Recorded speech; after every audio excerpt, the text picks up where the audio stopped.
If you were to pull out some of your key points out of the management section, what do you think those would be that you want to share here?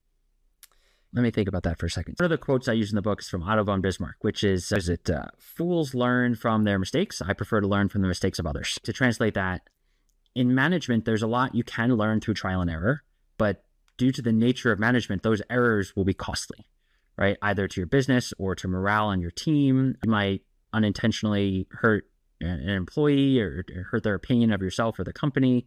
So the consequences are real of making sort of amateur management mistakes when there are best practices to avoid those mistakes. I really wanted to focus on not necessarily universal truths, but generally applicable truths to management to try and avoid some of those issues, like setting clear goalposts for employees and performance.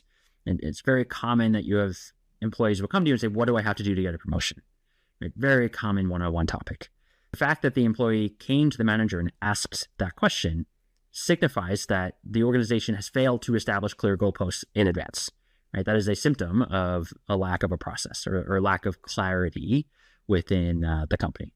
Now, in an early stage startup, of course, that's perhaps excusable. You haven't gotten there yet. If you go to any of your 10,000, 100,000 person tech companies, these things are already very clear, right? If you go work at Stripe or Google, there's a very sophisticated internal wiki, probably with various spreadsheets and matrices that are very precise about to get from level A to level B, you must do these things. In a startup, you go from nothing. You don't want to go to that level of sophistication because you don't have 10,000 employees, but you want to get started, right? And so what are the best practices to get started, providing that clarity and those clear goalposts? Employees don't have to go to their manager and ask that question. And even more importantly, managers have a consistent answer they can provide to all employees. So everybody's got a sense of being treated the same way and having the same opportunity to drive value for the company and drive their own careers.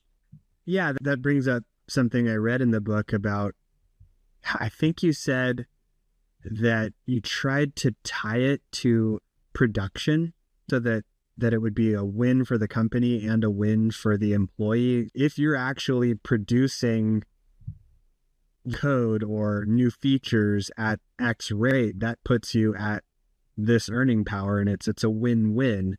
What were the metrics you were suggesting there? I think one has to be a little careful about quantitatively measuring something like production or velocity, especially in software engineering.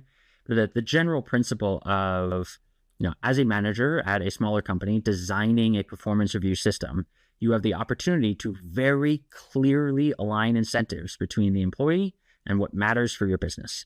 And that's going to be different depending on each company. And so some traditional metrics would be things like software quality.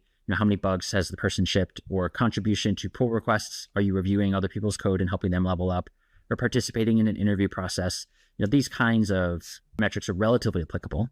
Others might not. Others might be unique to your company. At Gruntwork, for example, our performance review system includes public thought leadership. Right? Part of our brand as a company is being seen as DevOps experts.